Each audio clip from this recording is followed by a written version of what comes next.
حضرت ابو ہریرہ رضی اللہ عنہ سے روایت ہے، نبی صلی اللہ علیہ وآلہ وسلم نے فرمایا، اللہ تعالیٰ تمہاری صورتوں اور مالوں کو نہیں دیکھتا بلکہ تمہارے عملوں اور دلوں کو دیکھتا ہے۔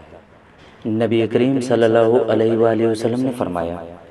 رحم کا تعلق رحمان سے جڑا ہوا ہے، پس جو کوئی اسے اپنے آپ کو جوڑتا ہے، اللہ پاک نے فرمایا کہ میں بھی اس کو اپنے سے جوڑ لیتا ہوں، اور جو کوئی اسے توڑتا ہے میں بھی اپنے آپ کو اس سے توڑ لیتا ہوں۔ نبی کریم صلی اللہ علیہ وآلہ وسلم نے فرمایا، اللہ تعالیٰ فرماتا ہے کہ میں اپنے بندے کے گمان کے ساتھ ہوں، اور جب بھی وہ مجھے یاد کرتا ہے تو میں اس کے ساتھ ہوں، بس جب وہ مجھے اپنے دل میں یاد کرتا ہے تو میں بھی اسے اپنے دل میں یاد کرتا ہوں، اور جب وہ مجھے مجلس میں یاد کرتا ہے تو میں اسے اس سے بہتر فرشتوں کی مجلس میں اسے یاد کرتا ہوں، اور اگر وہ مجھ سے ایک بالشت قریب آتا ہے تو میں اس سے ایک ہاتھ قریب ہو جاتا ہوں، اور اگر وہ مجھ سے ایک ہاتھ قریب آتا ہے تو میں اس سے 2 ہاتھ قریب ہو جاتا ہوں، اور اگر وہ میری طرف چل کر آتا ہے تو میں اس کے پاس دوڑ کر آ جاتا ہوں۔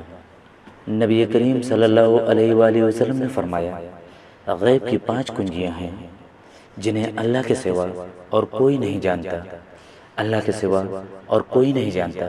کہ رحم مادر میں کیا ہے، اللہ کے سوا اور کوئی نہیں جانتا کہ کل کیا ہوگا، اللہ کے سوا اور کوئی نہیں جانتا کہ بارش کب آئے گی، اللہ کے سوا اور کوئی نہیں جانتا کہ کس جگہ کوئی مرے گا، اور اللہ کے سوا کوئی نہیں جانتا کہ قیامت کب قائم ہوگی۔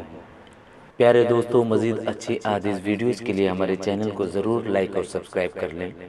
جزاک اللہ، بہت شکریہ، السلام علیکم۔